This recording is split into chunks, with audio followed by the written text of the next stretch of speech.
What is going on, everyone, and welcome back to another episode of Twins Latest. I'm Sam Calder. Hope you are all doing well. We've got a fun episode today with a lot to talk about, so do not go anywhere. But let's not waste any more time. We're going to start the episode off with the Twins full spring training roster that was released yesterday as I'm recording this. Pitchers and catchers have started reporting to spring training already across the league. Although the Twins pitchers and catchers don't until tomorrow, the 12th. But I wanted to look at the 62 players, as it turns out, that will be participating in spring training for Minnesota. The roster, of course, is made up of the Twins' current 40-man roster, along with 22 non-roster invites. I won't run through each player individually. I'd be here for hours if I was going to do that. But if you want to see the full 62-man spring training roster, it is available on MLB.com. Today, specifically, I wanted to look at the positional breakdown as well as some names who did and didn't get spring training invites. Of the 62 players that will be down in Fort Myers, 29 of them are pitchers. And as far as top prospects go among those 29 guys, the Twins don't have a lot of high-end pitching prospects in general, but Connor Prelip and Kendry Rojas will both be there. They're probably, in my opinion, they're the top two pitching prospects for the Twins. But they're both part of the 40-man roster. Dasan Hill, who is kind of the other Twins' notable pitching prospect, who you could argue is ahead of Prelip or Rojas, will not be at spring training. But he's only 20 years old, and I don't think got past high single A last year. So that's not a huge surprise. The other pitchers are all either also on the 40-man roster or are pitchers at AAA fighting for a roster spot. There's really only a couple relievers who could fight for a spot on the opening day roster, in Dan Altavilla and Matt Baumann. But we have a pretty good idea on what the rotation and bullpen will look like on opening day, especially the rotation. So maybe one of those two takes the last bullpen spot. But the main reason for so many pitchers is so that you have fresh arms for games every day, especially in spring training when oftentimes you'll have two games every day. So in addition to those 29 starters, you need a handful of catchers as well, and there are 8 of them that will be at spring training. That includes the 3 that are currently on the 40-man roster in Ryan Jeffers, Victor Caratini, and Alex Jackson, as well as a handful of others from AA and AAA, who I will run through the names just so you have them. It is David Banuelos, Noah Cardenas, Andrew Cassetti, Ricardo Olivar, and Patrick Winkle. Odds are good I butchered one of those names. Apologies if so. No Eduardo Tate at spring training. He's a top 4 prospect in the Twins system. But just like Dasan Hill, he's, I think, 19 and didn't make it to close to the majors, so not a big surprise there. But pitchers and catchers make up 37 of the 62 players on the spring training roster. Infielders make up another 12. 7 of those 12 are on the 40-man roster, and I personally expect all 7 of those names to be on the opening day roster as well. Those guys are Josh Bell, Luke Keeschall, Royce Lewis, Brooks Lee, Tristan Gray, Eric Wagaman, and Cody Clemens. I almost said Roger Clemens. The other 5 include shortstop Orlando Arcia, first baseman Aaron Sabato, third baseman Gio Urshela, who we just talked about yesterday, Tanner Schobel, as well as the Twins' top infield prospect, shortstop Kalen Culpepper. Now, I've been saying I expect Culpepper to start the year at AA, but this could very well imply that the Twins want him at AAA to start 2026. It could also just be an instance where, since he's already a top prospect and hopefully not too far out from being MLB ready, they just gave him an invite. I don't know, but either way, great thing that he's going to be there. And then lastly, the outfield. There are 13 outfielders that will be at the Twins spring training. 10 of them are on the 40-man roster, including the 4 I project to be on the Twins opening day roster in Byron Buxton, Matt Wallner, Trevor Larnach, and Austin Martin. 2 of them are 2 of the top 3 outfield prospects in the Twins system in Emmanuel Rodriguez and Gabriel Gonzalez. And then the other 4 are James Outman, Alan Roden, Ryan Kreidler, and Hendry Mendez, who we are going to talk about in a minute here. The other 3 names who were non-roster invites are Kyler Fedko, Kalai Rosario, and then the Twins' number 1 prospect, Walker Jenkins. But that makes up the Twins' 62-man spring training roster. As I mentioned, if you want to go through all of it, again, you can on MLB.com. The roster can change should somebody get hurt, but as of right now, these are the guys that you will be seeing in games for the next month and a half.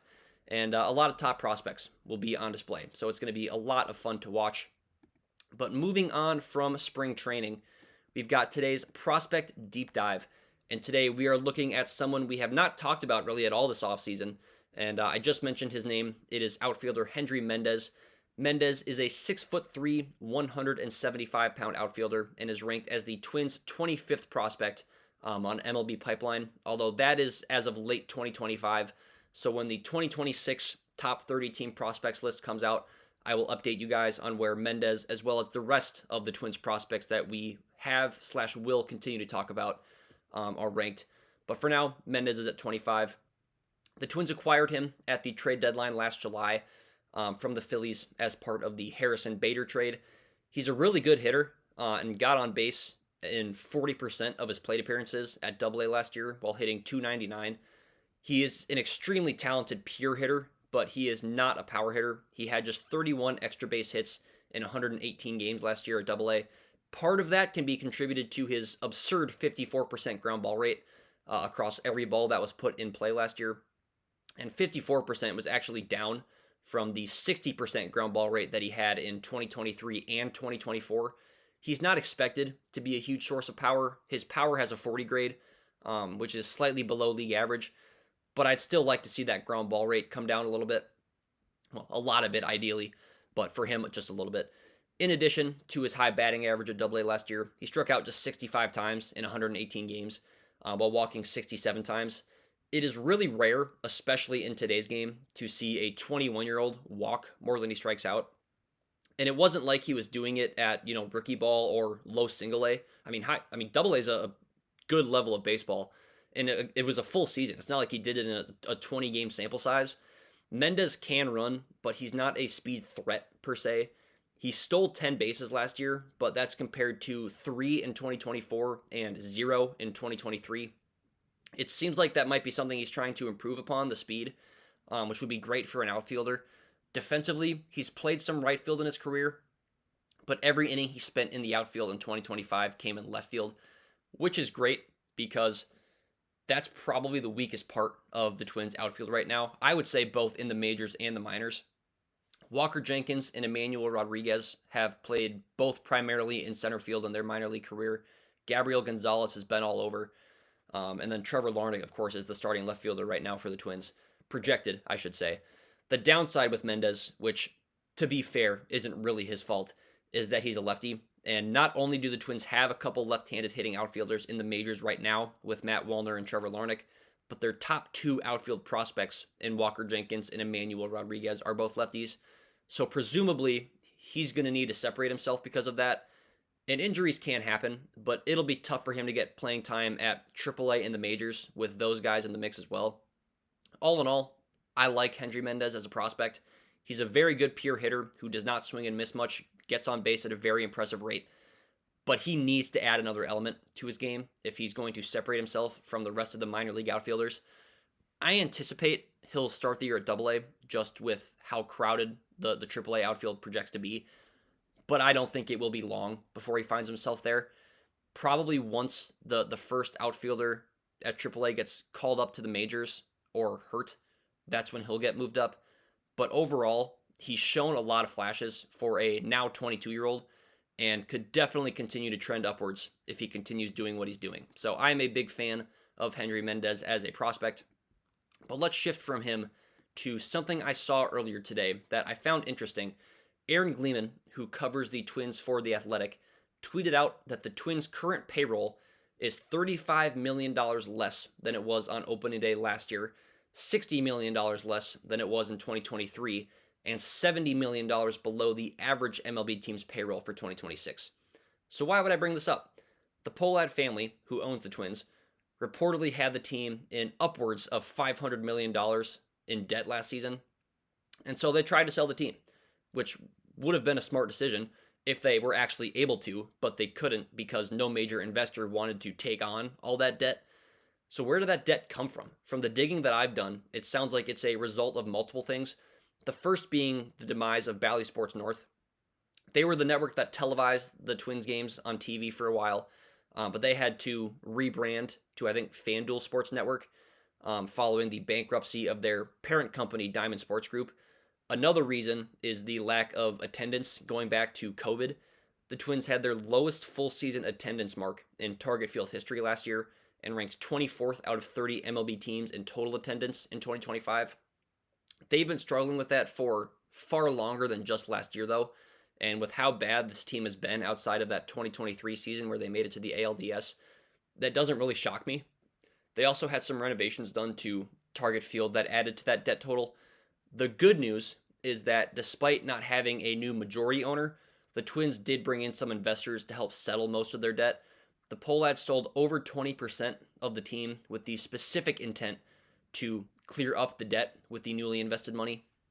But they still definitely need to be careful with how they're spending, which is why I was really surprised to see the news that they were reportedly very involved with Framber Valdez in free agency, especially considering he wound up getting like 38 million a year from the Tigers. But I want to look at what else the Twins can do to give themselves a little more financial freedom over the years. As I mentioned, the Twins have a very low payroll compared to a lot of other teams, and that may just be something that unfortunately we have to see for the next couple of years with trying to get themselves in a better financial situation. I also think we as fans are probably going to unfortunately have to spend a little bit more on things like merchandise, tickets to the games, maybe even food and drinks at the game. But the Polas have said this will be a quote gradual buildup. And so with that, I expect the Twins to probably be done making any big free agency signings, which I don't think there's a whole lot of big names left. But I think we could also see the Twins be sellers at the trade deadline should they have a rough season. Guys like Byron Buxton and Pablo Lopez, who are the two biggest contracts on the team, they could very well be shipped off. But that's all theoretical. Overall, I think it's definitely a fair reaction to have harsh words or feelings towards ownership. They are the ones that got us in this mess in the first place. And I know a lot of people want them to sell fully. I can't say I fully disagree with that myself. But I also think it's important to point out that this is a small market team. We are never going to be the Yankees or the Dodgers when it comes to spending. I think the Carlos Correa deal was a little bit more than they could chew financially speaking. I think that was like $35 million a year. It's a tough situation to be in, obviously, and one that will take some time to sort out. But there's no doubt in my mind that the Twins are in a far better situation right now than they were, 9 months ago. So things are trending in the right direction. And then, as we always do, we are going to wrap up the episode with our Twins player preview. And today we are looking at a guy who can play multiple spots and could have a bigger role than some people may think in 2026. It is Austin Martin. Martin has been in the Twins system for quite some time now. As he came over from the Blue Jays as part of the Jose Barrios trade back in July of 2021. He's primarily an outfielder at this point in his career, although when he was drafted 5th overall in 2020 out of Vanderbilt, he was drafted as a shortstop, so he can play some middle infield if need be. Martin is a lot like Hendry Mendez, the outfield prospect we talked about earlier, in the sense that he's great at getting on base and does not swing and miss a lot, but he will also not be a big source of power. He might not even be a little source of power. He hit just 2 home runs in 331 plate appearances last year in the majors and AAA combined, as well as just 17 total extra base hits. His on-base percentage was actually higher than his slugging percentage, which is impressive in both a good way and a bad way, if you ask me. He can run a little bit as well. He stole 11 bases in 50 major league games last year and was in the 74th percentile for sprint speed among all MLB players. He does not hit the ball hard whatsoever, though. His average exit velocity in the majors last year was at 86.2 miles an hour.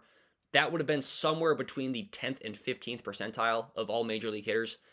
In the minors, it was even worse. It was down at 84.1 miles an hour on average, which is almost concerningly low. Despite that, though, Martin is elite when it comes to making contact and getting on base. He had a 374 on base percentage in the majors, a very good mark, and it was at a ridiculous 431 at AAA. He draws a ton of walks. He does not strike out much. His ground ball rate was north of 50% in the majors compared to a 24.4% fly ball rate. I mean, he might hit 5 home runs over a full season. That's just not the kind of hitter he is. When he's in the starting lineup, he'll probably hit in the top 2 or the bottom 2 of the batting order, if I had to guess. And I would think most likely his full-time role will be a primary platoon option in the outfield for Trevor Larnach or Matt Wallner against lefties, because he will definitely be starting every day against left-handed pitchers. He hit 346 last year against lefties. He can also give Byron Buxton or Luke Keeschall a day off here or there in order to keep them both healthy. He was an above average defender last year, according to the outs above average metric. He's got an above average arm in the outfield. He will not be a flashy player by just about any stretch of the imagination, but he's a solid defender who will get on base and can run a little bit. If the Twins play 6 games a given week, I would expect Martin to start 2, maybe 3 of them. And a lot of that will come down to just the health of the rest of the Twins roster. But Martin will definitely get a good amount of playing time this year in the majors. Whatever that may look like, wherever he's playing, he will be on the field for the Twins. But that is going to do it for today's episode. Thank you guys for tuning into Twins Latest. And if you enjoyed it, please do me a favor and subscribe to the channel. It helps me out a ton. If you have a Twins-related topic or topics that you want me to touch on in a future episode, please let me know down below in the comments. But until next time, I'm Sam Calder, and I'm out.